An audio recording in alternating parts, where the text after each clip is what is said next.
Oke, kita lanjutkan ke materi berikutnya. Untuk materi berikutnya ada Ibu Endang. Ya, Ibu Endang untuk adalah bagian dari atau kepala Balai K3. Beliau akan mempresentasikan atau membagikan sharing kepada teman-teman semua, yaitu tentang hiperkes. Kepada waktu dan tempat kami persilahkan Ibu Endang untuk menyampaikan materi. Ibu, terima kasih sudah mau hadir Ibu. Jadi nanti kita bisa saya spotlight. Terima kasih Pak Moderator ya, Mas Ruby ya. Encih, Terima kasih. Ibu. Apakah bisa mendengar suara saya ya semuanya? Sangat ya? jelas Ibu. Sangat jelas ya. Oh, alhamdulillah kalau seperti Alhamdulillah. itu. Berarti ini mudah-mudahan bagus terus ya sampai nanti di season yang terakhir nanti sinyalnya. Amin amin. Terima kasih. Bismillahirrahmanirrahim. Assalamualaikum warahmatullahi wabarakatuh. Waalaikumsalam warahmatullahi wabarakatuh. Amin. Salam sejahtera dan selamat siang ya, atau pagi menjelang siang ya, menjelang makan siang ini ya. Kalau menjelang makan siang ini, kalau pada nggak sarapan pasti sudah bayangin makanan kan gitu ya. Tapi karena ini online ya, Mas Ruby ya, mungkin nanti makannya di angan-angan saja ya, ini para peserta ya. Ya, nanti realitanya nanti kalau pas isoma kan seperti itu.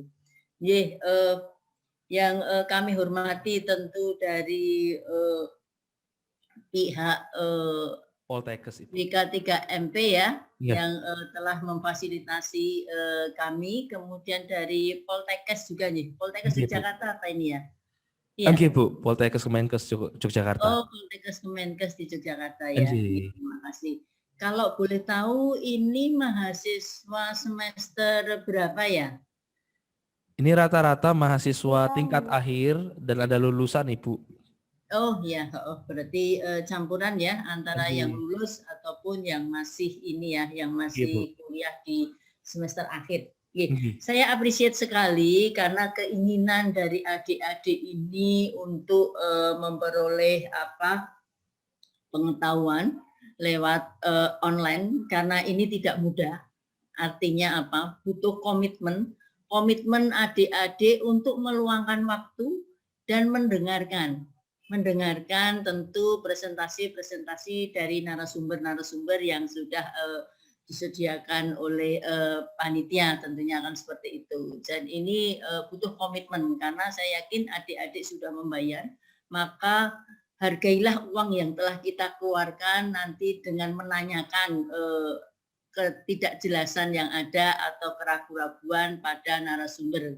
Ya, karena apa? Kedepannya diharapkan ketika adik-adik sudah memahami tentang K3 atau higiene industri dan keselamatan kerja, tentu adik-adik adalah kepanjangan tangan dari K3. Nah, ketika kita kepanjangan tangan K3, ini sangat menarik sekali dengan judul yang diberikan pada webinar ini ya. Jadi kita itu kaum milenial ya, adik-adik ya, yang kaum milenial ya, kalau saya kaum old ya, kaum tua kan gitu ya. Jadi kita itu kaum milenial ini harus memiliki atau membangun SDM yang sense of krisisnya dan mental preventifnya begitu besar. Nah, ini yang harus kita tekankan. Karena kalau kita tidak tekankan dari ini, maka K3 hanya dalam tulisan, K3 hanya dalam slogan, K3 hanya memenuhi kewajiban formalitas. Nah, ini. Kalau K3 hanya untuk memenuhi kewajiban formalitas, maka apa yang menjadi tujuan kita tidak akan tercapai. Tujuan kita apa? Ya, tujuan kita tentu adik-adik ingin memiliki keluarga yang sejahtera. Ya enggak, tujuan hidup kita kan adik-adik nanti berkeluarga, ingin memiliki keluarga yang sejahtera. Nah, dari situ ketika kita bekerja, maka kita harus benar-benar mendalami ataupun menjadikan K3 ini semacam pandangan hidup kayak gitu ya. Jadi supaya apa? Supaya kita bekerja nanti hasilnya adalah kita sehat, kita produktif. Kalau produktif otomatis akan sejahtera. Dan kesejahteraan ini akan membahagiakan keluarga adik-adik semua. Ya. Jadi jangan takut ketika kita itu misalnya ikut webinar ini, aduh nanti aku keluar duit. Nah, nanti sertifikat yang didapat ini pasti nanti akan membantu adik-adik ya untuk mencari pekerjaan kelak. Dan itu merupakan nilai plus. Karena apa? Sekarang ini sekolah saja harus ditambahi dengan kompetensi yang lain. Nah, ini yang harus kita pegang bersama ya sebagai komitmen kita ketika kita mengikuti webinar ini, dan tentunya ini yang akan menjamin nanti ketika kita ingin mendapatkan pekerjaan yang lebih baik, karena ada beberapa persyaratan, beberapa sertifikat yang harus kita miliki sehingga kita harus lampirkan di situ. Kan seperti itu. Oke. Kemudian saya akan memulai dengan ini ya, Mas Ruby ya. Ini saya share screen ya. Dari sini bisa ya? Oke. Ibu bisa, monggo Ibu. Oh iya.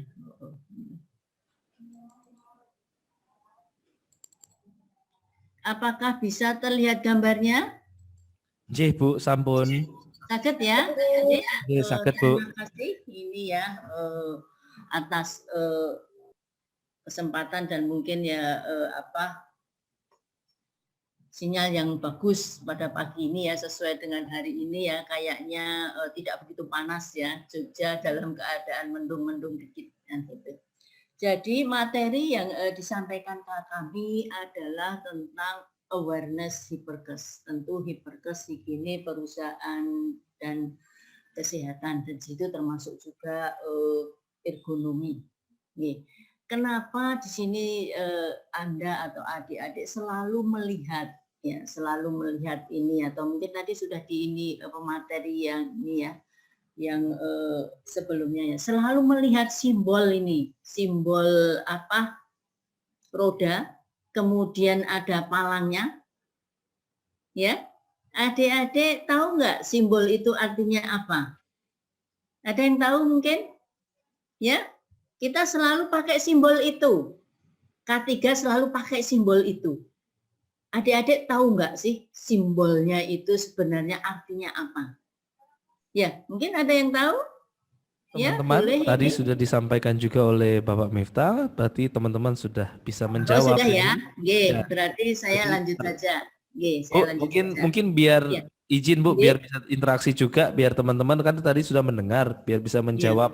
Seperti itu. Apakah ada teman-teman yang bisa menjawab?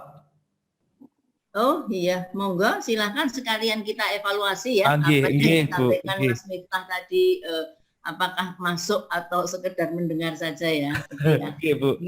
Monggo silakan. Simbol itu artinya apa? Mohon menjawab. Izin menjawab. Iya. Saya Nur Laila, nomor absen WIPA 3MT021. Mohon maaf, apakah suara saya terdengar? Iya, jelas sekali Mbak Nur Laila. Iya. Setelah dari materi yang sudah dijelaskan oleh Pak Miftah, untuk simbolnya di warna putih untuk background itu artinya suci dan bersih. Kemudian warna hijau pada apa itu gerigi ya, itu artinya selamat atau sehat dan sejahtera.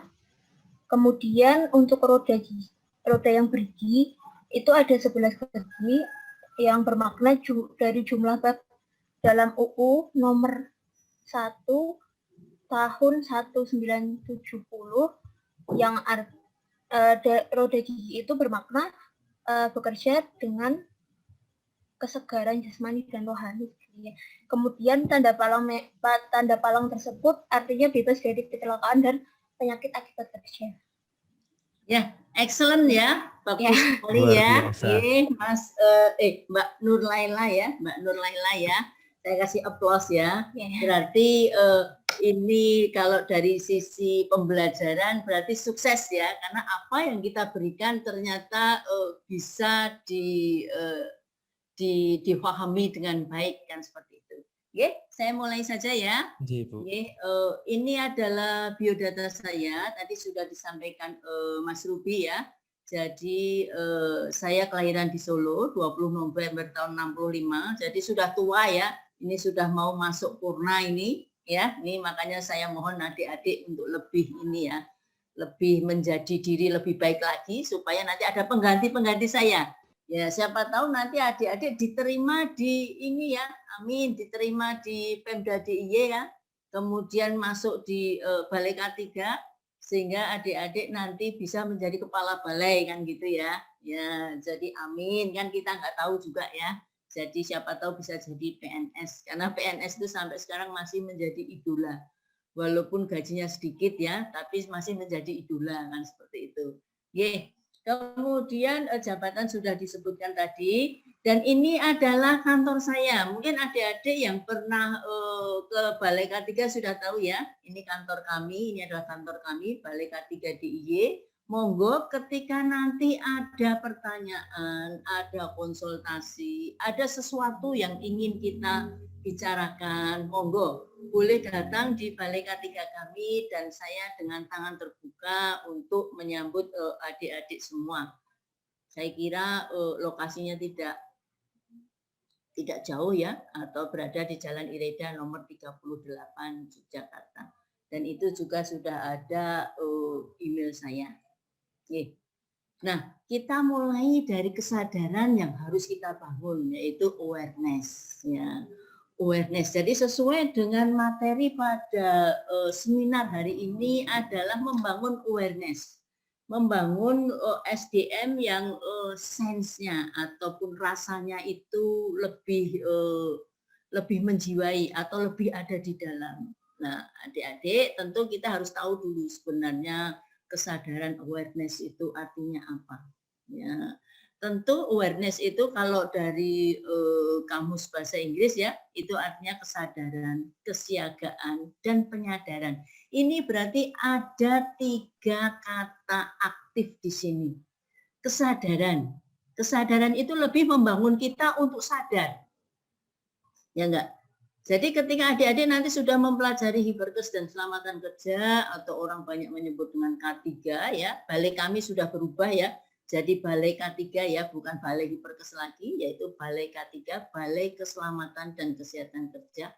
Maka sadar ini harus kita sadari dari dalam hati kita atau nurani kita. Kalau kita sudah sadar, maka kita harus siaga. Siaga itu artinya siap. Siap dengan potensinya, siap dengan resikonya, siap dengan apa yang kita hadapi. Tentunya akan seperti itu. Nah, ketika ada kata penyadaran, nah ini lebih ke ini kita lagi tindak lanjut kita lebih lanjut. Jadi kesadaran kesiagaan itu harus ditularkan kepada orang lain. Nah ini, nah nanti kan adik-adik nanti siapa tahu nanti ketika misalnya tidak ada yang atau ada yang jadi PNS atau ada yang bergerak di bidang swasta, maka melalui penyadaran inilah adik-adik nanti menyampaikan ke pihak manajemen, menyampaikan ke pihak perusahaan. Kalau memang ada yang menyimpang, itu adalah hak kita untuk menyampaikan. Nah ini yang harus kita pahami ya. Jadi kita jangan takut. Bahkan sekarang kalau di Jogja ya, di DIY ini ya, di Dinas Tenaga Kerja, sekarang sudah ada web ataupun layanan online untuk penyampaian apa-apa yang terjadi di perusahaan. Baik mengenai pelanggaran-pelanggarannya atau tidak sesuainya bisa disampaikan secara online. Dan ini pun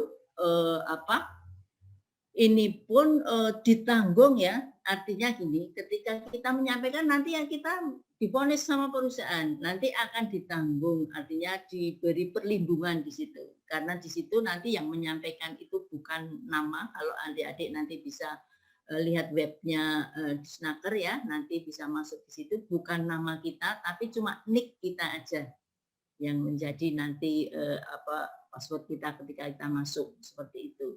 Nah, berarti nanti ada kerahasiaan yang disimpan oleh Naker tentunya untuk mengurus ini dan sampai di mana pelaporan yang ada pada kita nanti bisa ditindaklanjuti, bisa dilihat di situ sampai di mana.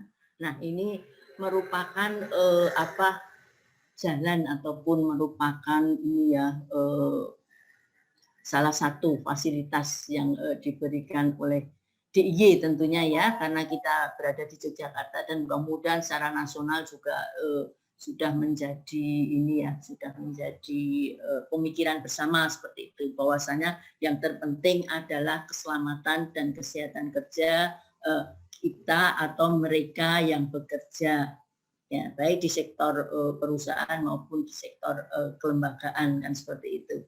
Nah, itu adalah awareness. Jadi kita mulai dari situ. Jadi adik-adik saya mohon setelah pelatihan ini nanti adik-adik mulailah seperti itu. Dan itu tidak hanya ketika nanti bekerja. Bahkan ketika adik-adik nanti di rumah pun harus ada awareness tentang K3 ini. Atau tentang hiperkes dan keselamatan kerja tentunya.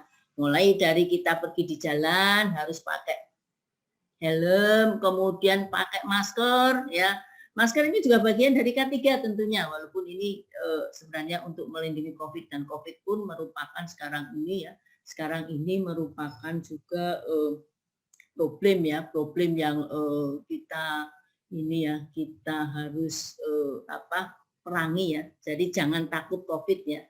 Ya, saya takut sekali kalau ada orang yang tidak pernah takut COVID.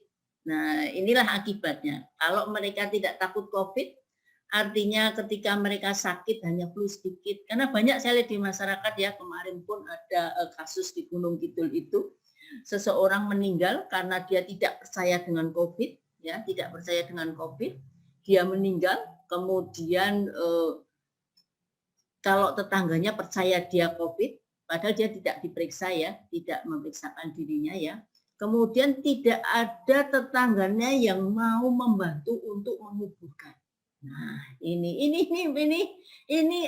krisis sekali ya, sampai seperti itu.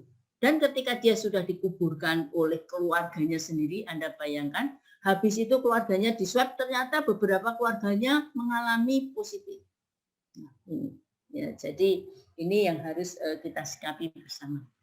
Kita kembali ke sini, yaitu hiperkes. Saya yakin mungkin adik-adik sudah tahu tentang hiperkes itu apa. Mungkin ada yang tahu? Monggo silahkan. Mbak, siapa lagi? Boleh? Jawab, Bu. Ya, silahkan supaya kita tidak ngantuk ya. Karena kalau nanti dari saya, nanti adik-adik pada ngantuk-ngantuk kan gitu ya. Mbak Lilin? Oh, Mbak Agita. Ya, Mbak Agita, silahkan. Saya baca, Bu. Hiperkes adalah hijau perusahaan ergonomi dan kesehatan. Iya. Itu kayak apa ya, spesialis ilmu higien beserta praktek gitu yang mengadakan pengukuran penilaian faktor penyebab penyakit baik kualitatif maupun kualitatif ada di lingkungan kerja gitu Bu, di Hiperkes. Ya, betul sekali ya. Jadi terima kasih ya Mbak Agita sudah membacakan kan seperti itu ya. Ini salah satu effort kita ya tentunya ya.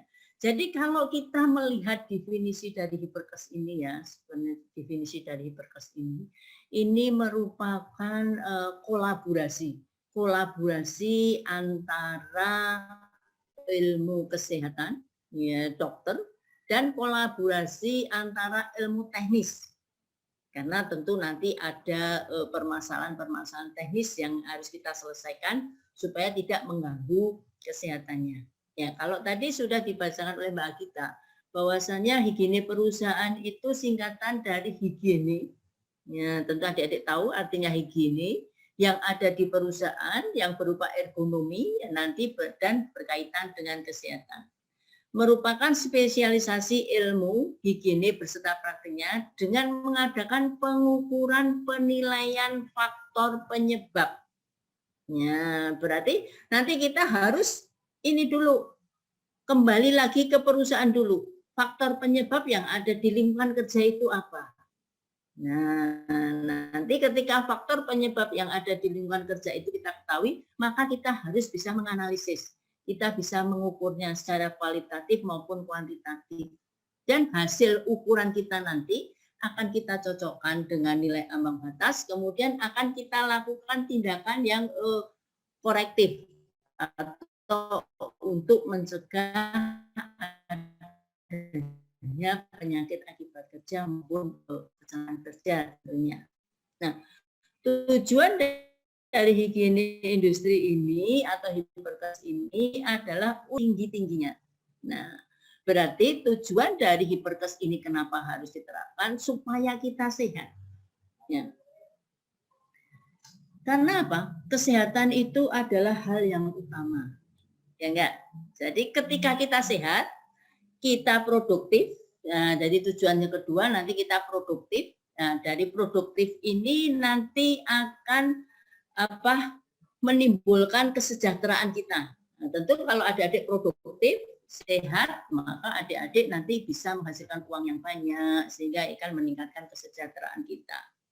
Ya, yang jelas di akhir tujuannya adalah tenaga kerja terlindung dari resiko akibat lingkungan kerja tadi, yaitu penyakit akibat kerja dan kecelakaan kerja. Nah, dalam hiperkes ini atau industrial hygiene ini, maka ada 4 faktor yang menjadi utama atau pilar dari sini. Yang pertama yaitu rekognisi. Nah, ini ada sebenarnya melingkar ya. Yang pertama itu ada rekognisi. Rekognisi adalah ketika nanti adik-adik berada di tempat kerja, maka adik-adik harus bisa mengenal potensi bahaya. Ya, tadi sudah disebutkan oleh pemateri sebelumnya ya, bagaimana kita mengenal potensi bahaya ini. Nah, yang jelas kita harus bisa mengenal potensi bahaya yang ada di tempat kerja. Dan gitu ya, yang pertama. Ketika kita sudah bisa mengenal, ada antisipasinya. Nah, antisipasinya apa? Yaitu kegiatan untuk memprediksi potensi bahaya tadi. Nah, itu sudah dijelaskan pula oleh Mas Miftah ya. Bagaimana kita mencari ini ya, mencari potensi bahayanya seperti itu. Kemudian kita harus juga mengadakan evaluasi, yaitu evaluasi. Pengukuran secara benar tentu adik-adik harus paham. Yang pertama, alatnya harus benar. Artinya alat yang kita pakai untuk mengukur itu harus terkalibrasi. Nah, itu yang pertama. Jangan sampai kita pakai alat yang tidak terkalibrasi. Kan sekarang ini kita bisa download ya di HP itu ya, banyak-banyak ini ya, banyak software ya. Tapi apakah mereka tertelusur atau tidak? Nah, ini yang harus kita tahu. Jadi harus terkalibrasi. Ketika alatnya terkalibrasi, kemudian petugas yang mengukur itu apakah punya kompetensinya? Tidak. Ya, jangan sampai petugasnya tidak kompeten. Nah, ini juga harus kita tahu. Jadi, ketika kita mengadakan evaluasi, maka kita harus menggunakan alat yang benar, kemudian petugasnya juga harus kompeten. Nah, ini adalah untuk evaluasi. Dari evaluasi ini nanti kita adakan pengendalian. Ya, dari evaluasi kan kita tahu hasilnya, kita cocokkan dengan nilai ambang batasnya. Maka setelah kita cocokkan dengan nilai ambang batasnya, nanti kita akan melakukan pengendalian. Ya. Pengendaliannya apa? Yaitu untuk menghilangkan potensi bahayanya. Bisa melalui eliminasi, bisa melalui substitusi, bisa juga melalui APD kalau memang ini benar-benar benar-benar tidak bisa melalui eliminasi, substitusi, kemudian administrasi, kemudian APD. Tentu APD adalah yang terakhir. Nah, ini makanya ketika kita ini sudah melaksanakan keempat pilar ini, maka diharapkan higiene perusahaan yang ada di tempat kerja itu atau potensi bahaya yang ada di tempat kerja itu tidak menimbulkan penyakit akibat kerja maupun kecelakaan kerja. Oke. Jadi Adik mulai paham ya? Nah, sekarang akan saya beri 2 pilihan. Ya, monggo silakan. Siapa yang pilih sehat dan siapa yang pilih selamat? Nah, ini siapa coba yang pilih sehat? Mbak Alfi pilih apa? Pilih sehat apa selamat? Mbak Alfi pilih sehat apa selamat? Ya, Mbak Alfi bisa mendengar suara saya? Bisa, Bu. Ya. Pilih Saya sehat apa pilih selamat? dua-duanya. Dua-duanya, ya. Kemudian Mbak Nur Lela tadi, pilih apa Mbak Nur Lela? Ya, kalau saya izin menjawab, kalau Ya. saya diminta milih salah satu, saya milih selamat, Bu. Karena kalau selamat pastilah sehat. Pilih selamat ya. Ya, karena selamat pasti sehat. Karena selamat pasti sehat kan gitu ya. Oke, ada lagi siapa yang mau pilih lagi? Silakan. Dayat, Bu. Siapa nih namanya? Mbak Dayat. Mbak Dayat. Mbak Pilih Dayat, apa, Mbak Dayat. Mas Dayat. Mbak Dayat memilih sehat. Pilih Karena sehat. menurut saya sehat itu untuk jangka panjang yang lebih baik. Sehat bareng Dayat. Terima kasih. Untuk jangka panjang yang lebih baik ya. Kalau tadi Mbak Nurlela pilih selamat karena selamat itu pasti sehat kan gitu ya, Mbak Nurlela ya. Oke, ada lagi? Siapa yang mau pilih sehat atau selamat? Mbak Anissa, Anissa Eka Stianingsih, mau pilih apa? Baik, izin menjawab Ibu. Hmm. Kalau dari saya sendiri, selama mengikuti untuk K3 ini, saya jadi sadar bahwasanya kita itu harus memilih keduanya, Ibu. Jadi harus sehat dan juga selamat. Sehat ini kan kita kalau misalnya bekerja, kita berarti terbebas dari yang namanya penyakit akibat kerja, begitu. Kemudian kalau selamat, berarti kita juga lolos dari kecelakaan akibat kerja, begitu, Bu. Jadi keduanya sangat penting dalam hidup kita. Ya, seperti itu. Mbak Anissa berarti pilih keduanya ya. Iya, Ibu. Oke, terima kasih Mbak Lilin. Mbak Lilin Pramita pilih apa? Pilih sehat apa selamat? Saya memilih selamat, Bu. Pilih selamat ya. Nah sekarang ada 3 pilihan ya. Ada 3, artinya 3 opsi yang adik-adik berikan kepada saya, yaitu ada yang pilih selamat. Kalau selamat pasti sehat, kan kayak gitu ya. Kemudian ada yang sehat, karena sehat itu untuk jangka panjang, seperti itu ya Mas Dayat. Kemudian ada yang milih keduanya, yaitu pilih sehat dan selamat. Ya. Kira-kira jawaban yang betul itu apa? Coba, ada yang bisa nebak nggak? Jawaban yang betul itu apa?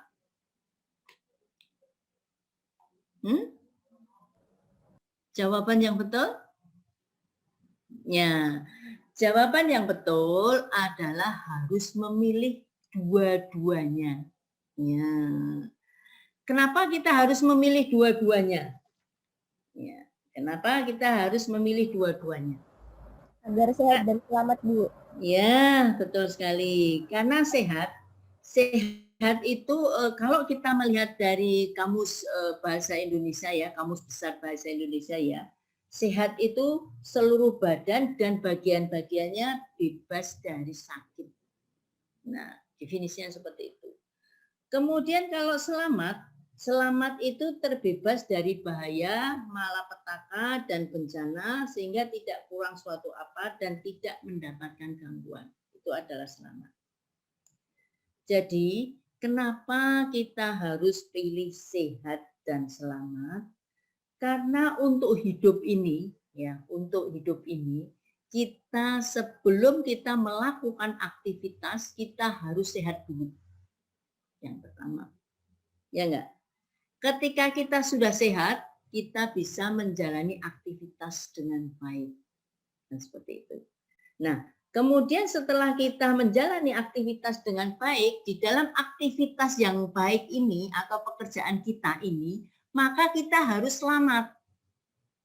Ya, terbebas dari kecelakaan kerja maupun bencana dan sebagainya. Nah, oleh karena itu kita harus sehat dan selamat. Nih, setuju nggak? Setuju nggak?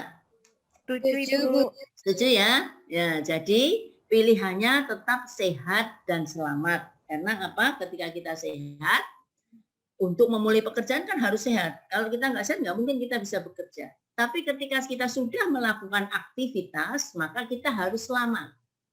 Nah, setelah kita sehat dan selamat, maka kita akan produktif, itu pasti.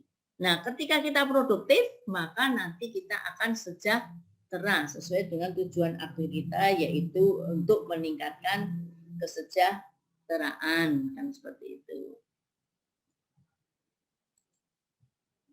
Oke. Nah, ini mengapa harus sehat dan selamat, tadi sudah saya jelaskan ya.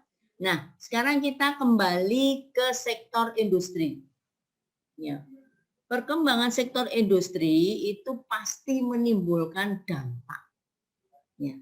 Bahkan sekarang ini orang itu pasti menjudge, oh ini pasti perusahaan ini yang menimbulkan dampak, kan seperti itu ya.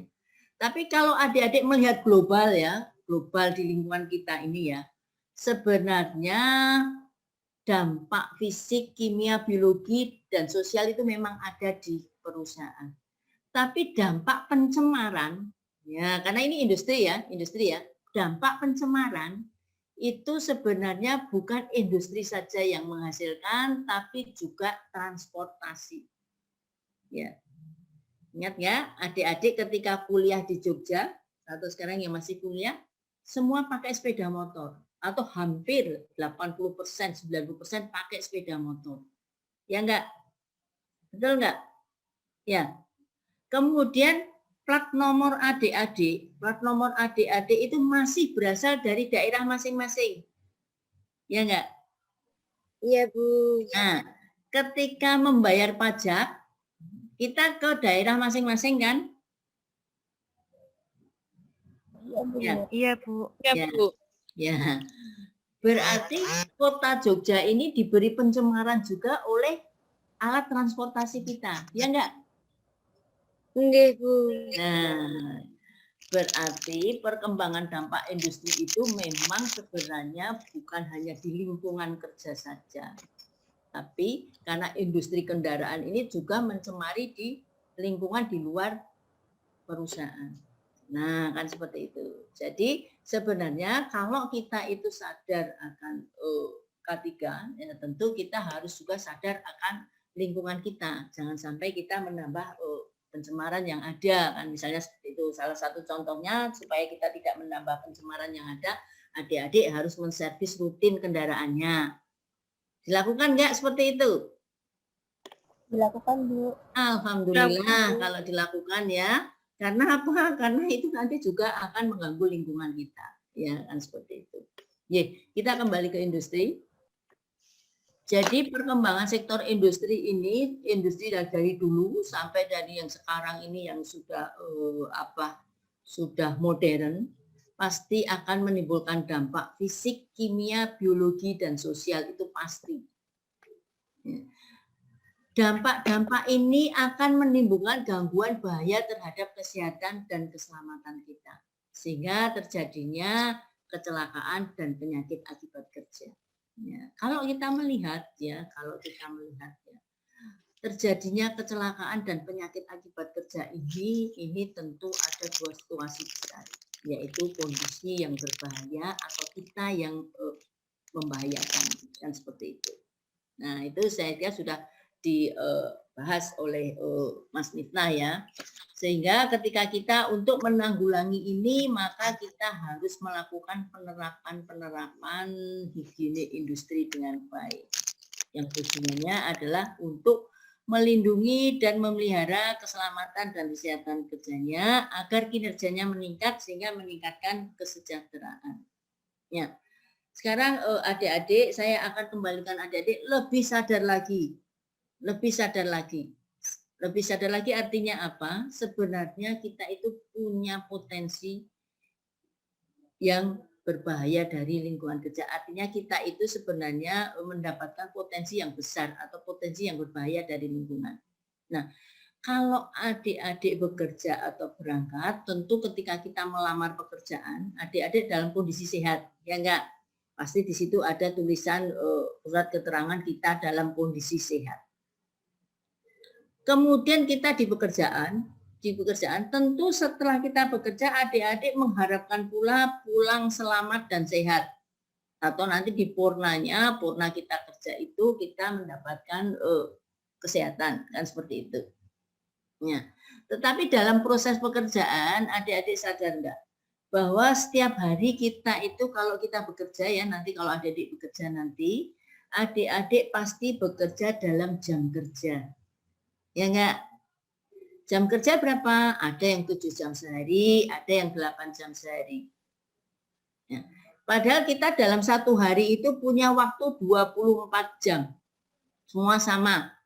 Saya juga punya 24 jam, adik-adik juga punya 24 jam. Ketika 8 jam kerja sehari, berarti sudah 1/3 jam. Sehari itu kita berada di lingkungan kerja. Ya enggak? Ya, walaupun misalnya adik-adik kerja di rumah sakit, kerja di kantoran. Kan nanti dalam 8 jam kerja itu adik-adik pasti berada di rumah sakit, pasti berada di perkantoran. Bisa lama nggak sih ke depan? Nah, ketika 1/3 dari jam kita 24 jam itu, maka adik-adik punya potensi terpengaruh oleh lingkungan kerjanya. Nah, ketika kita punya potensi seperti itu, akan miris sekali ya. Misalnya saja kita bekerja 20 tahun atau 21 tahun. Ya. Maka kalau 1/3 dari 21 tahun itu kita di lingkungan kerja, ternyata lingkungan kerja kita itu punya potensi bahaya yang besar. Nah, lama-kelamaan secara perlahan pasti itu kita pasti nanti akan mengalami pencemaran atau kita akan terekspos. Contoh kecil saja ya, contoh kecil. Misalnya adik-adik nanti bekerja di lab ya.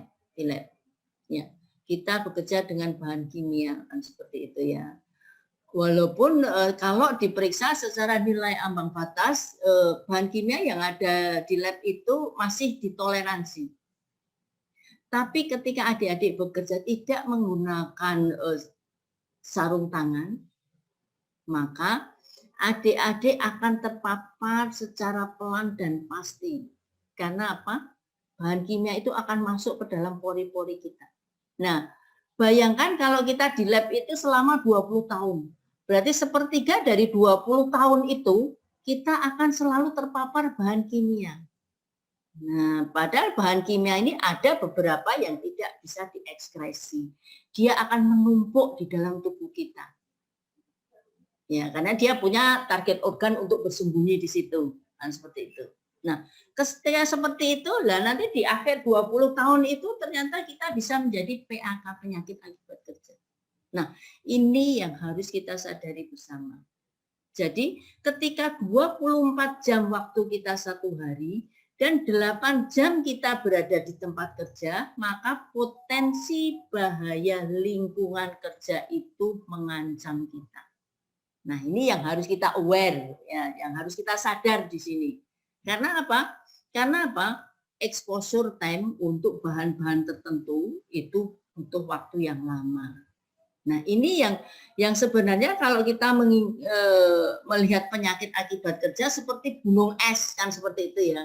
Jadi semuanya sebenarnya terpapar kan seperti itu, tapi tidak terekspos atau belum keluar penyakitnya. Nah, ini. Nah, jadi yang ingin saya bangun kesadaran dari adik-adik, nanti ketika adik-adik bekerja, maka 1/3 waktu kita yang 8 jam sehari itu adik-adik harus bisa memanage lingkungan kerjanya dengan baik. Ya. Kalau jadi PNS enak enggak, Bu? Ada enggak potensi bahayanya dari PNS?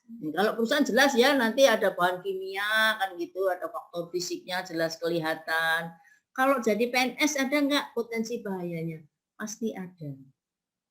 Ya, pasti ada. Potensi bahaya kita pasti ada. Apalagi PNS sekarang ini lebih banyak apa? Secara apa? Secara digital. Ya, berarti radiasi yang diberikan laptop, radiasi yang diberikan PC ke kita, itu nanti akan masuk ke kita. Nah, itu bagi mereka yang administrasi kan seperti itu. Nah, kemudian bagi mereka yang tidak diadministrasi mungkin karena kayak seperti saya ini ya, seperti saya ini banyak duduk ya, jarang ke administrasi ya, jarang lihat laptop kalau lagi memberi materi seperti ini. Nah, itu potensi bahaya pasti ergonomi. Karena cara duduk kita mungkin kurang benar. Nah, jadi ini adalah untuk membangun kesadaran kita. Jadi adik-adik itu harus berhati-hati. Berhati-hati artinya berhati-hati itu tidak takut loh ya. Berhati-hati tidak takut bekerja, tapi kita harus sadar, aware, sadar, siap siaga bahwasanya lingkungan kerja kita itu membawa potensi bahaya. Nah, kalau kita sudah sadar lingkungan kerja kita membawa potensi bahaya, apa yang harus kita lakukan? Nah, tadi itu yang saya sebutkan di atas itu. Di antaranya harus kita kenali dulu potensi bahayanya apa. Habis itu kita antisipasi. Nah, habis diantisipasi, dievaluasi, kemudian dikendalikan. Ya, supaya dia tidak membahayakan kita tentunya seperti itu. Nih, maka untuk mengenali potensi bahaya ini kita harus mengenali beberapa hal. Yang pertama yaitu faktor fisik. Ya, saya kira adik-adik pernah mendapatkan materi higiene industri atau K3 ya. Kalau di Poltekkes itu saya tahu juga faktor fisik. Faktor fisik itu banyak sekali. Di tempat kita ada nggak ada, radiasi ada nggak ada, radiasi dari laptop. Bahkan ketika adik-adik menjadi mahasiswa pun punya potensi bahaya juga, kan seperti itu radiasi. Kemudian kalau di perusahaan itu bising, ya, mungkin suara yang tidak kita inginkan atau suara yang melebihi nilai ambang batas 85 desibel, atau kalau tidak melebihi nilai ambang batas dia mengganggu kenyamanan juga bisa. Ya, jadi desibelnya nggak ada 85 Bu, tapi dia mengganggu kenyamanan. Nah, ini juga akan mengganggu kesehatan kita. Nah, sama dengan misalnya getaran. Ketika getaran itu ternyata belum sampai level nilai ambang batasnya, dia ternyata mengganggu kenyamanan. Mulai dari mengganggu kenyamanan sampai mengganggu kesehatan. Kan seperti itu. Jadi kita harus recognize, mengenal potensi bahaya fisik. Bising, kemudian pencahayaan, getaran, radiasi, suhu, dan sebagainya. Nah, ini apakah mereka itu bisa kita kendalikan atau tidak? Kemudian potensi bahaya kimia. Ya, potensi bahaya kimia tentu adik-adik juga sudah banyak mengenal ya, karena ini saya hanya membangun awareness adik-adik saja. Banyak mengenal misalnya saja asam, basa, kemudian uap, gas, debu, dan sebagainya. Nah, dalam pengelolaan potensi bahaya kimia ini tentu yang adik-adik harus pahami adalah kalau misalnya kita terpaksa harus pakai APD, APD-nya harus sesuai. Jangan sampai kita tidak sesuai dalam memakai APD. Atau jangan sampai kita dalam mengerjakan bahan kimia itu tidak mengetahui SOP-nya. Nah, ini. Jadi ketika nanti kita bekerja, bahkan adik-adik ketika nanti misalnya ditempatkan di tempat tertentu, adik-adik harus paham dengan kondisi yang ada di situ. Artinya minta penjelasan apakah bahayanya bagi kita, kan seperti itu. Kalau memang kita berada di tempat yang cukup berbahaya, kan seperti itu. Dan saya pesankan pada adik-adik ya, ketika adik-adik nanti bekerja, ya, adik-adik pasti akan menandatangani surat perjanjian kerja. Ya. Ketika adik-adik menandatangani surat perjanjian kerja itu harus benar-benar dibaca. Artinya fasilitas ataupun hak-hak apa yang ada di kita. Karena banyak sekali kasus ya, ternyata kita cuma mendapat gaji doang atau kita tidak dimasukkan ke BPJS seperti itu. Ya itu saya pesankan karena adik-adik mau memasuki dunia kerja ya. Jadi jangan asal tanda tangan. Baca lebih teliti hak kita apa, kewajiban kita apa. Ya, karena ya 1-2 perusahaan itu ada yang agak tricky sedikit ya. Jadi kita harus benar-benar berhati-hati. Nah, itu pesan saya. Nah, itu adalah tadi kita sampai di faktor kimia. Kemudian ada enggak potensi bahaya biologi? Potensi bahaya biologinya ada enggak? Nah, sekarang ini yang lebih ngetren ya potensi bahaya biologi kalau di rumah sakit ya, virus, bakteri, dan sebagainya. Virus ini yang lagi ngetren karena COVID ini ya. Makanya nanti di akhir session saya banyak ini memberikan gambaran-gambaran bagaimana kita bekerja, bagaimana kita melakukan aktivitas supaya kita tidak terkena virus ini ya, virus COVID ini ya, yang notabene tidak ada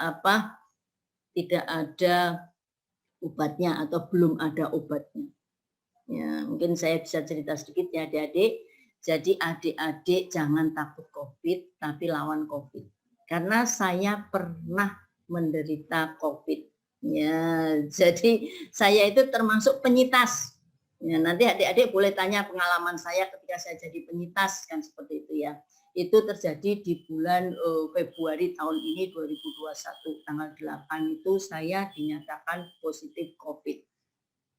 Nah, ini ya. Jadi memang potensi bahaya biologi inilah sekarang ini yang banyak, bukan di lingkungan kerja saja, tapi di mana-mana.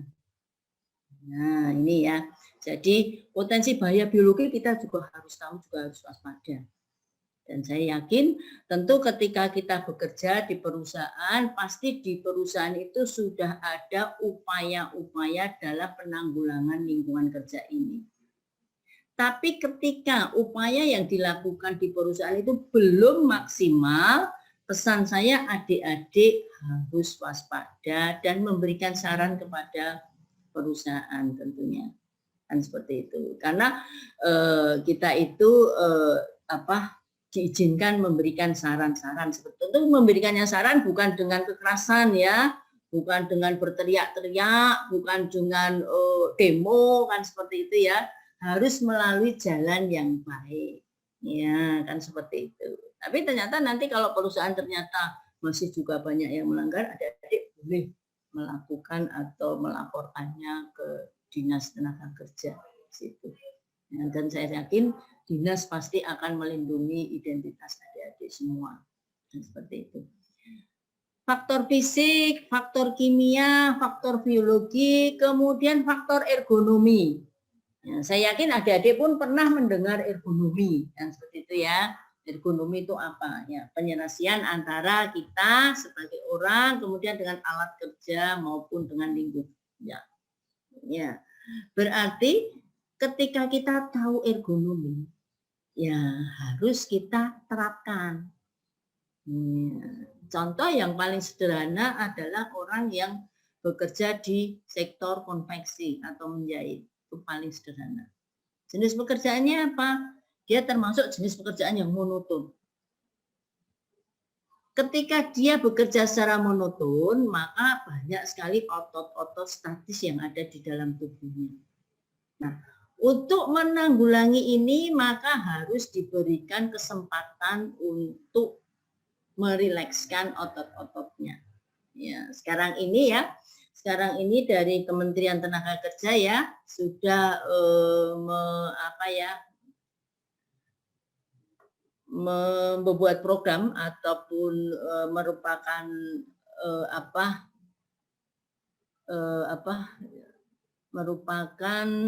maksud saya program gerakan pekerja sehat ya. Gerakan pekerja sehat itu adalah ketika kita bekerja selama 2 jam, kemudian berhenti sejenak ya, ada senamnya, senam pekerja sehat itu ya, berhenti sejenak 3-5 menit, kita bergerak-gerak, stretching, habis itu nanti kita bekerja lagi.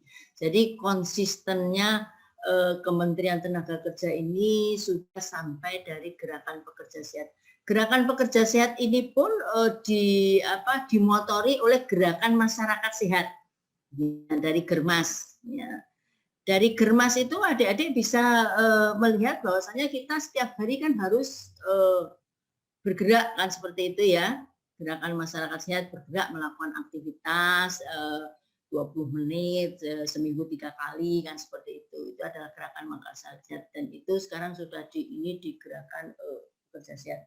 Jadi untuk ergonomi tadi juga harus ada komitmen dari perusahaan. Komitmen seperti apa? Yaitu memberi kesempatan kepada pekerja yang menjahit tadi untuk meluangkan 3-5 menit waktunya untuk merilekskan ototnya. Berarti hiperkes ini bukan hanya milik pekerja, bukan hanya milik kita, tapi harus menjadi milik perusahaan atau pengurus atau manajer. Jadi komitmen mereka harus ada. Kalau kita mau sehat, kita mau bergerak, ternyata enggak boleh di aturannya. Nah, ini akan bertentangan dan seperti itu. Ya, jadi ergonomi pun harus kita pandang sebagai faktor yang membahayakan. Dan kalau adik-adik, saya punya data ya, data dari BPJS Ketenagakerjaan yang ada di Jogja ini. Ternyata penyakit akibat kerja karena faktor ergonomi ini ada. Ya, jadi adik-adik jangan, ergonomi itu apa, paling cuma pegal-pegal kayak gitu ya. Bukan seperti itu ya. Jadi di situ pun sudah mendapatkan kompensasi dari BPJS Ketenagakerjaan dari faktor ergonomi ini. Saya punya datanya juga ya. Jadi faktor ergonomi ini juga faktor yang penting. Jadi jangan hanya kok biasanya faktor fisik dan kimia saja yang penting. Bukan seperti itu ya. Jadi faktor ergonomi ini juga harus kita pahami bersama.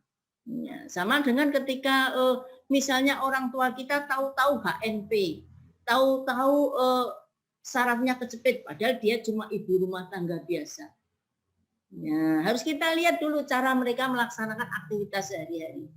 Misalnya menyapu halaman dengan membungkuk, lama-lama akan terjadi HNP dan seperti itu. Jadi faktor ergonomi ini sekarang menjadi menjadi tren ya, bahwasanya ini juga harus kita pahami bersama. Kemudian faktor psikologi. Ya, faktor psikologi pun juga akan menentukan keberhasilan kita ketika kita bekerja.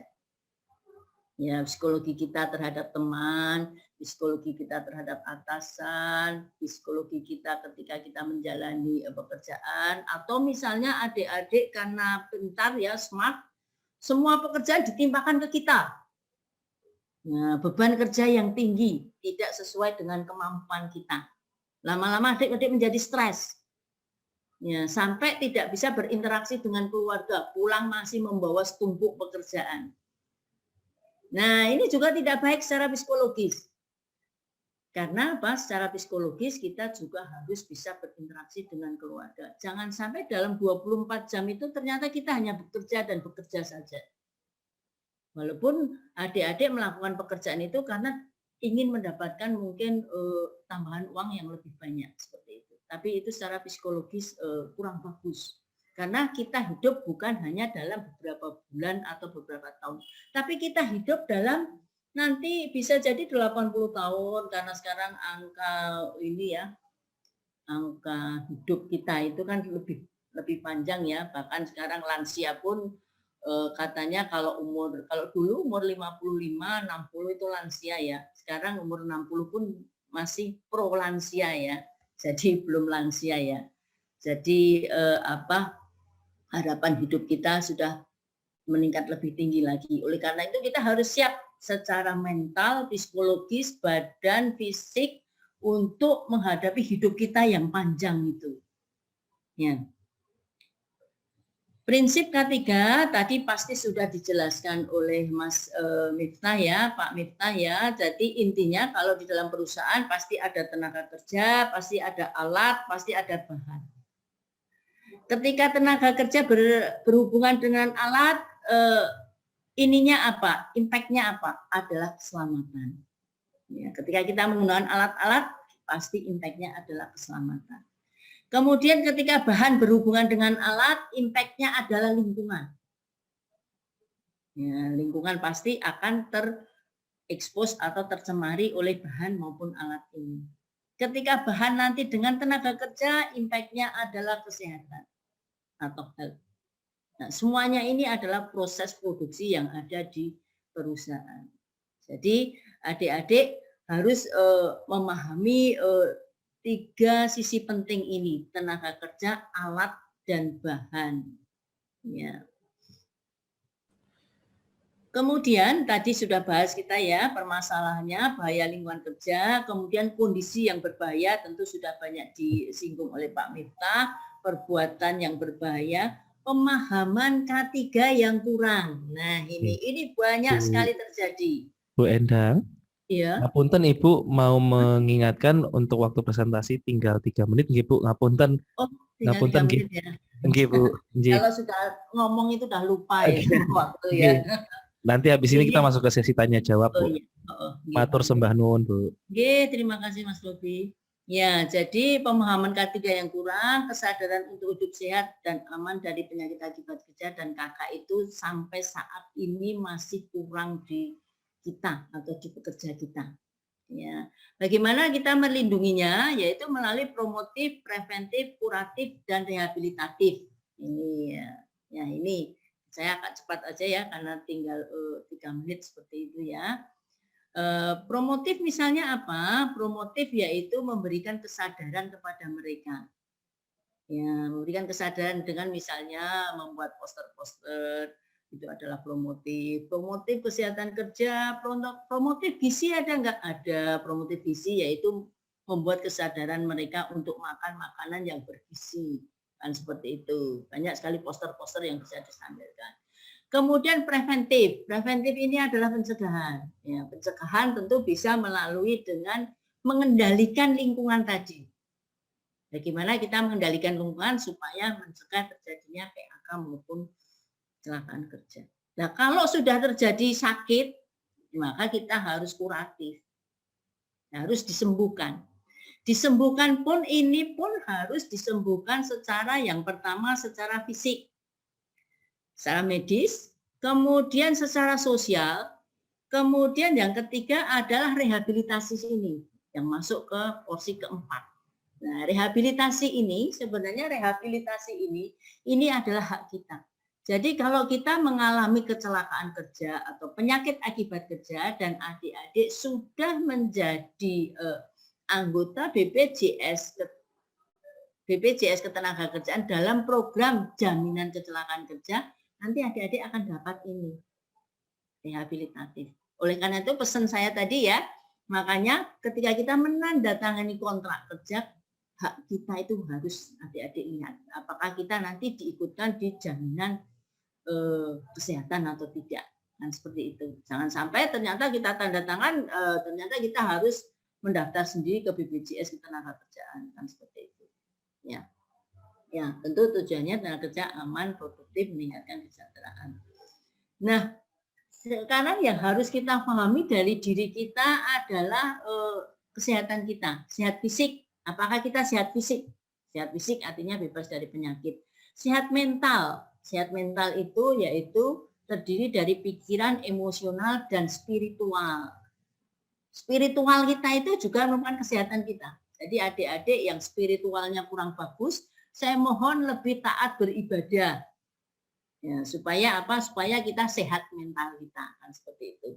Kemudian sehat sosial artinya mampu menjalani hubungan dengan orang lain tanpa membedakan suku, ras, ekonomi, jabatan, dan sebagainya. Nah, ini sebagai dasar dari kesehatan kita yang harus adik-adik pahami. Nah, ini lainnya nanti dibaca sendiri ya. Kemudian macam-macam kesehatan lingkungan untuk mewujudkan kesehatan lingkungan, kesehatan kerja diselenggarakan untuk mewujudkan produktivitas kerja yang optimal, yaitu pelayanan kesehatan kerja dan penyakit akibat kerja. Setiap tempat kerja wajib menyelenggarakan kesehatan kerja. Walaupun kesehatan kerja itu bisa diselenggarakan oleh perusahaan sendiri, bisa bekerja sama dengan rumah sakit atau klinik. Ya, jadi ada dua pilihan. Kalau kita nggak mau menyelenggarakan sendiri, ya kita bekerja sama dengan rumah sakit atau klinik, kan seperti itu. Kemudian kesehatan jiwa, yaitu kemudian jiwa yang sehat secara optimal, baik intelektual maupun emosional. Nah, ini yang harus kita pahami juga. Pagi tadi ada yang nggak sarapan ya? Atau semua sarapan? Alhamdulillah kalau semua sarapan ya. Karena sarapan itu untuk energi kita selama dari jam 8 sampai jam 12. Kan seperti itu ya. Jadi jangan sampai kita tidak sarapan karena minum teh itu bukan sarapan. Nah, ini ada isi piringku ya. Ini gizi seimbang yang dianjurkan oleh pemerintah. Adik-adik bisa melihatnya bagaimana kita berapa porsi yang harus kita makan buah dan sayur, kemudian karbohidrat, kemudian proteinnya pakai ini. Jadi kenapa kita harus makan ya untuk keselamatan dan kesehatan kita. Kemudian juga harus adik-adik karena kita berbicara tentang kesehatan, olahraga. Kemudian kenali juga urin kita.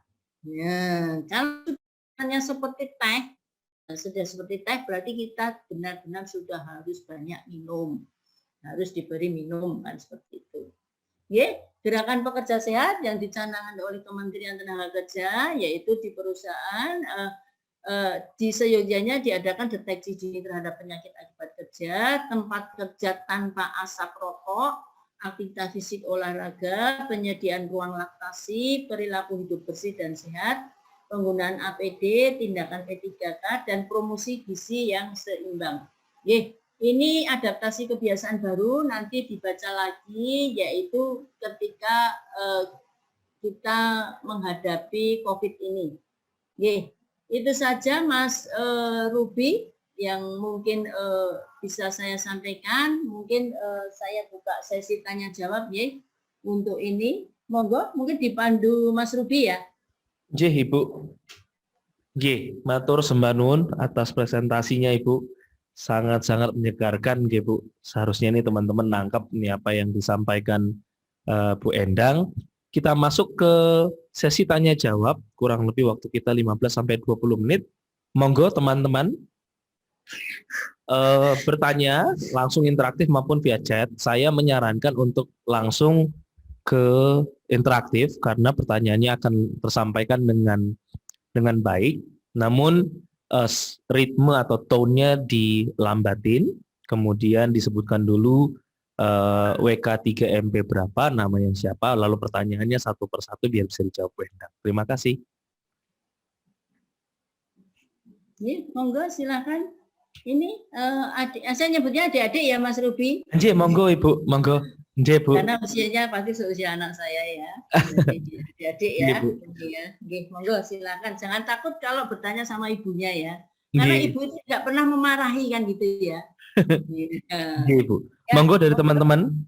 Ya. Sebelum kita masuk ke sesi tes, kita punya waktu ya 20 menit untuk 15 menit untuk bertanya. Aku mau tanya tentang Balai K3 juga boleh. Monggo. Nggih. Pokoknya mau tanya tentang Hiperkes Balai K3 ini silahkan kepada Ibu Endang ahlinya.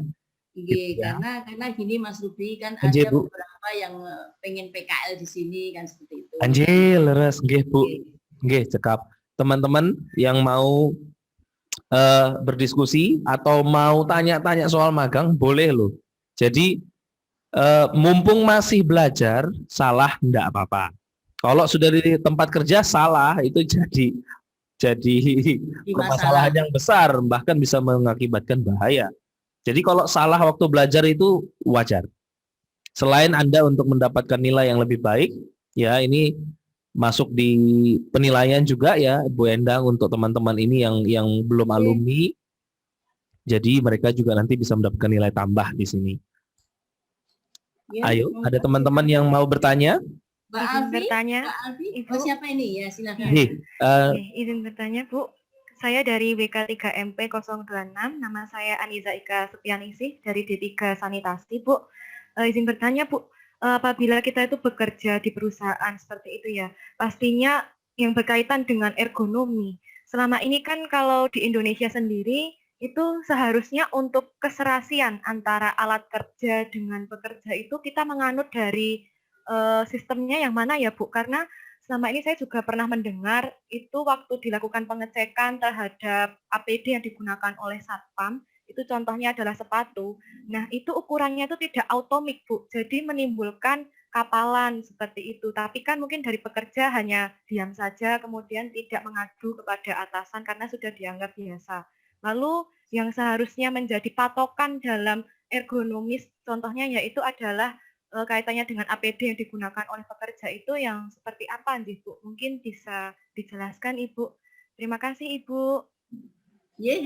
Terima kasih Mbak Anissa ya. Pertanyaannya bagus sekali ya. Dan ini pun sekarang menjadi stressing dari kementerian kita ya. Memang ergonomi ini kemarin itu seperti mati kan, seperti itu ya. Seperti antara hidup dan tidak kan, seperti itu ya ergonomi ini ya. Tapi untuk tahun 2021 ini, Kementerian kita, Kementerian Tenaga Kerja punya program yaitu akan melakukan instrumen pengujian ergonomi. Ya. Pengujian instrumen ergonomi ini nanti akan menyasar juga pada semua industri. Ya, semua industri. Dan kami di Balai K3 tahun inilah baru mau mengerjakan ya, karena memang programnya baru tahun 2021 ini. Jadi memang ketika nanti tadi pertanyaannya adalah ada pekerja itu pakai sepatu, ternyata sepatunya tidak ergonomis, bikin kapalan kan sebagainya. Ya, karena berarti industri sepatu kan harus distandarisasi. Ya, standarnya bukan hanya ukuran saja, tapi ketebalan, kelembutan itu kan harus saja. Kan industri sepatu kita itu kan belum terstandar kan, seperti itu ya. Ya, jadi berarti standarisasi dari APD itu memang harus ada, dan ini sudah menjadi pemikiran oleh kementerian kita ya. Jadi ini ya memang ini keterlambatan kita ya, saya kira keterlambatan Indonesia ya untuk melakukan standarisasi ini. Tapi sebenarnya standar secara nasional maupun internasional itu ada. Jadi ketika kita membuat sepatu safety ya, yang dipakai tadi mestinya sepatu safety ya. Sepatu safety itu kan produsennya kan banyak kan Mbak, kan produsennya banyak, bukan hanya 1-2, tapi produsennya banyak. Ada produsen sepatu yang memang benar-benar dia standar, artinya dia kalau kita pakai tidak menyebabkan penyakit yang lain seperti kapalan tadi. Tapi banyak juga produk dari sepatu safety ini yang tidak terstandar. Dan ketika kita sebagai konsumen, pembeli, perusahaan membeli, nah itu kan kadang kita pasti pilih yang agak miring, yang agak murah, kadang tidak terstandar kan, seperti itu. Nah, inilah yang sekarang menjadi konsen sekarang ya, konsen sekarang ini, sehingga ini sebenarnya adalah pekerjaan BSN juga ya, Badan Standarisasi Nasional ya. Jadi ini pekerjaan BSN juga untuk menstandarkan produk-produk seperti itu, supaya apa? Supaya mereka kalau memproduksi sepatunya tentu memberikan rasa yang nyaman pada kita semua kan, seperti itu. Nah, ini memang Indonesia itu berkembang kan Mbak. Jadi ya ini belum bisalah kita ternyata mereka itu produksinya tidak standar dan tidak boleh beredar. Ternyata tidak bisa seperti itu. Ya, gitu ya pertanyaan saya ya Mbak Anissa ya. Jadi program ergonomi ini sekarang tahun 2021 ini baru menjadi ikon di Kementerian Tenaga Kerja, sehingga ini ada program untuk pengujian instrumen ergonomi di seluruh Indonesia di beberapa sektor industri. Nah, gitu guys, mudah-mudahan hasilnya cepat sehingga bisa mengeluarkan standar yang nanti akan distandarkan oleh BSN tentunya. Gitu ya Mbak Anissa ya. Baik, Ibu. Terima kasih Ibu atas jawabannya, Bu. Ya, ada lagi Mas J, Ruby? ada lagi teman-teman yang baik via chat maupun interaktif kayak Mbak Anissa ini bagus banget, interaksinya bagus. Teman-teman yang lain ada yang via chat atau via interaktif atau ada yang masih susah untuk login? Halo, izin bertanya, apakah suara saya terdengar? Iya Sangat Mbak, dari jelas mana? terdengar. Ya, saya web K3MP 084 atas nama Sri Intan. Izin bertanya, Silakan Mbak Bu Bagaimana? Sri Intan. bagaimana cara kita membangun kesadaran bekerja mengenai PAK apabila pekerja tersebut merasa tidak nyaman menggunakan APD, meskipun perusahaan telah melakukan beberapa kali sosialisasi tentang K3. Contohnya, karena di daerah saya terdapat industri batik, nah itu pekerjanya merasa tidak nyaman menggunakan sarung tangan ketika melakukan pewarnaan. Jadi mengakibatkan tangannya itu tuh iritasi kulitnya. Nah itu bagaimana cara kita membangun kesadaran pekerja tersebut? Terima kasih. Mbak Sri Intan ya, pertanyaan bagus sekali ya. Jadi ini problem yang sering ada di lapangan ya. Jadi problem-problem seperti ini banyak sekali ya. Jadi APD itu membuat kita tidak nyaman kan seperti itu ya. Sehingga dia tetap nggak pakai APD walaupun dia menggunakan bahan kimia jadi iritasi, dermatitis kan gitu, nekat wae kan kayak gitu ya. Nggak apa-apa, aku sakit kulit, yang penting aku nyaman kan gitu ya. Ya, ini adalah penyakit bangsa Indonesia saya kira ya, bukan pekerja itu saja ya, tapi penyakit kita, bahkan penyakit saya juga ya. Ya, jadi APD ini memang di satu sisi itu punya manfaat yang besar ya, jadi punya manfaat yang besar, artinya akan bisa melindungi kita. Tapi di sisi lain, APD ini kalau memang mereka tidak terbiasa, sekali lagi tidak terbiasa ya, itu akan merupakan hambatan yang besar. Contoh, kita saja Mbak Intan ya, kita saja. Kita sudah tahu COVID itu banyak sekali. Ya. Kita pakai masker saja, omongnya kan ngap-ngapan, ya enggak? Nah, sehingga kalau kita ngomong, saya banyak lihat ini ya, banyak yang memberikan materi. Ini kebetulan saya enggak pakai masker ya, tapi karena saya berada di ruangan sendiri ya, di ruangan sendiri dan ini LC walaupun saya buka semua pintu dan jendelanya kan seperti itu ya. Jadi kita banyak melihat pemimpin kita atau orang yang terpandang ya, yang mengerti tentang kesehatan pun mau ngomong, padahal yang namanya ngomong di depan masyarakat itu kan sekarang ini kan harus pakai masker kan gitu ya. Itu malah dibuka. Ya enggak? Nah, membangun kesadaran ya orang intelektual aja susah. Apalagi membangun kesadaran bagi mereka yang tingkat pendidikannya kurang. Nah, berarti bagaimana trik kita? Trik kita adalah melalui Bapak itu. Pak, Bapak itu kalau seperti ini terus, nanti tangannya akan sakit. Nanti tangannya akan lebih parah lagi.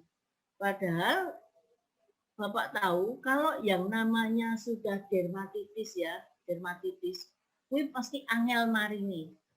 Sakit kulit itu kalau sudah orang bilang dermatitis ya, entah dermatitis kontak iritan, entah dermatitis karena alergi kan kayak gitu, itu pasti nanti akan sakit lagi. Dan bahkan sakitnya itu pasti akan mengganggu kehidupannya. Misalnya sering gatel. Kalau kita tidur gatelan itu kan tetap bangun ngukur-ngukur kan kayak gitu. Itu yang kecil saja seperti itu. Jadi harus kita bangun, memang harus kita berikan pemahaman. Coba saya ini dibandingkan. Ketika Bapak nggak pakai, itu sakit ya. Ketika Bapak pakai, itu sakit ya. Nah, kan dia nanti akan bisa melakukan perbandingan seperti itu. Ya itu memang butuh effort kita yang luar biasa, artinya tidak henti-hentinya kita itu membangun kesadaran itu seperti itu. Jadi jangan sampai kita malah seperti ini apatis Mbak Sri ya. Bapak itu sudah ngeyel, biarin aja lah sakit. Ya nggak boleh seperti itu ya. Ya jadi harus kita ini kan, cobalah Pak diberi logika. Tadi kan di pemateri yang tadi itu kan kalau kita berbicara tentang data, kita berbicara dengan fakta yang bisa kita ajukan ke perusahaan, maka perusahaan pun akan mengizinkan pasti seperti itu. Nah, kita bicara dengan Bapak itu dengan fakta. Pak, coba sekarang dicoba pakai APD, walaupun nggak nyaman sehari 2 hari. Apakah penyakit Bapak tambah parah atau tidak? Nah, ketika Bapak nggak pakai APD, apakah semakin baik atau semakin buruk penyakitnya? Nah, berarti nanti ketika dia sudah mengetahui perbedaannya itu, secara hati dia pasti akan sadar sendiri. Kalau perkara enak dan tidak enak, kalau tidak terbiasa, pasti tidak enak. Kita pakai masker aja tidak enak. Saya ingat waktu saya kecil ya, ini Mas Ruby ini cerita ya. Waktu saya kecil itu kan helm belum tren ya. Helm itu belum tren ya. Jadi waktu saya kuliah itu nggak pakai helm kan gitu ya. Karena saya kuliah kan zaman bahula kan gitu ya. Nggak pakai helm. Sekarang ini kalau adik-adik lihat, lebih banyak orang pakai helm apa lebih banyak orang yang tidak pakai helm, saya tanya. Nah, helm. iya, lebih banyak orang pakai helm walaupun tidak nyaman, walaupun sumuk kan kayak gitu. Jadi mereka pakai helm sekarang ini bukan karena polisi, tapi memang karena kenyamanan. Karena memang kesehatan, memang keselamatan yang dicari. Kalau dilihat nyaman dan tidak nyaman pakai helm itu sumuk lah. Mending naik motor nggak pakai helm, anginnya banyak. Tapi keselamatan kesehatan kita tidak akan terjamin kan seperti itu. Jadi memang APD ini untuk melindungi kita ya memang harus ada sosialisasi. Bahkan harus ada juga kita yang misalnya mengetahui itu ya harus bisa memberikan yang terbaik kan seperti itu. Oke, seperti itu ya Mbak Intan ya.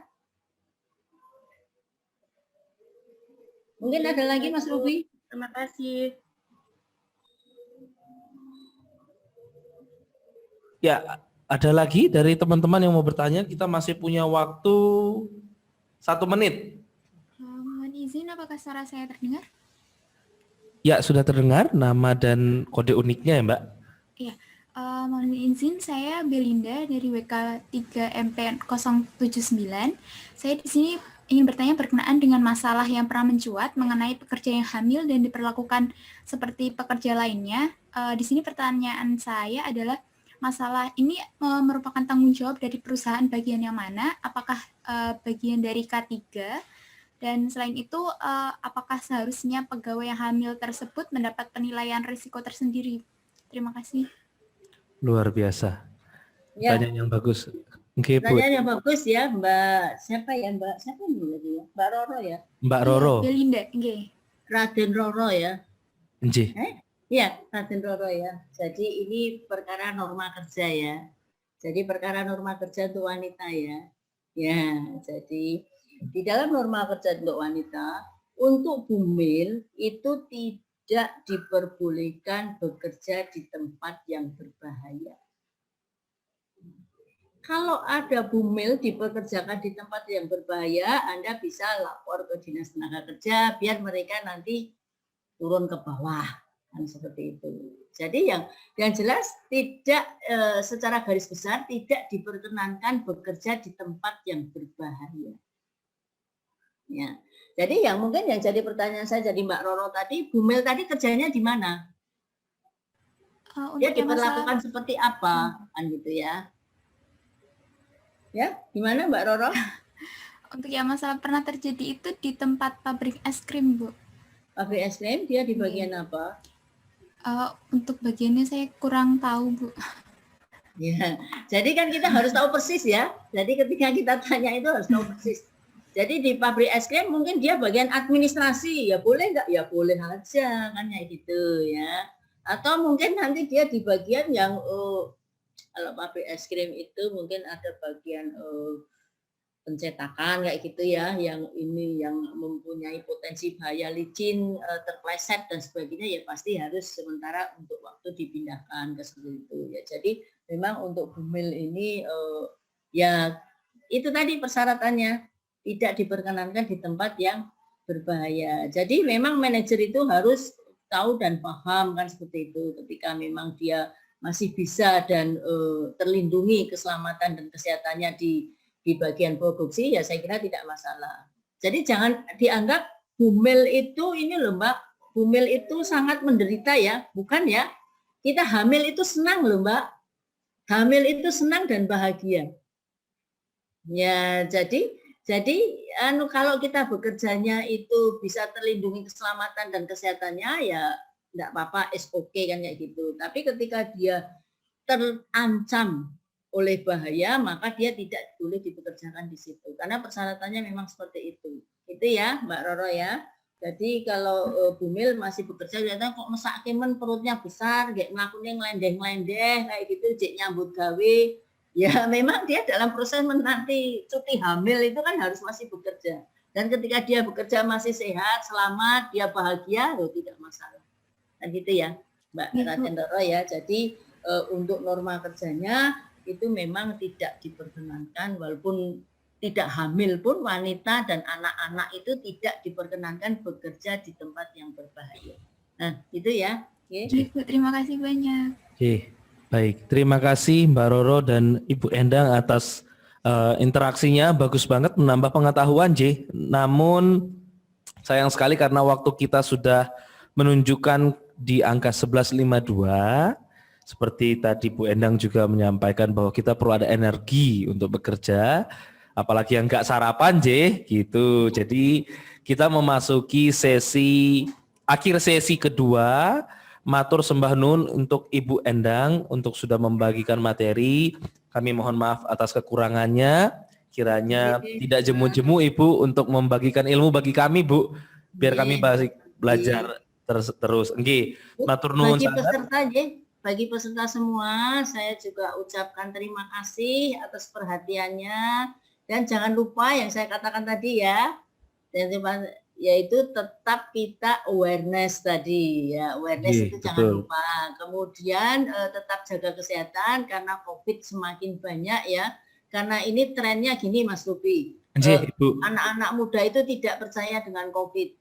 Ya, ketika dia tidak percaya dengan COVID ini ya, ketika dia tidak percaya dengan COVID, dia pulang ke rumah, ada neneknya, ada orang tuanya yang punya komorbid. Nah ini yang berbahaya. Jadi jadilah anak muda yang produktif, sehat, selamat, nah sehingga kita bisa sejahtera di kemudian hari. Mudah-mudahan yang sedikit ini bisa bermanfaatkan, dan saya mohon maaf lahir dan batin. Mohon izin live ya, Mas Ruby ya. Atau saya harus ngikuti sampai akhir? Mboten Ibu, sudah. Terima kasih banyak, sesinya Bu Endang sudah selesai. Terima kasih banyak atas ilmunya. Untuk teman-teman, ini kita masih punya waktu kurang lebih 6 menit. Silahkan mengerjakan tes. Tadi ilmu dari Ibu. Ibu, matur sembah nuwun, Ibu. Assalamualaikum warahmatullahi wabarakatuh. Waalaikumsalam warahmatullahi wabarakatuh. Baik teman-teman, soal tesnya sudah disampaikan di via chat maupun di WhatsApp, silahkan dikerjakan. Kemudian kita break dari jam 12 sampai jam 1 sesuai rundown yang ada ya. Jadi kita mulai lagi nanti untuk masuk absensi jam 12.30, kemudian kita mulai materi lagi itu jam 1.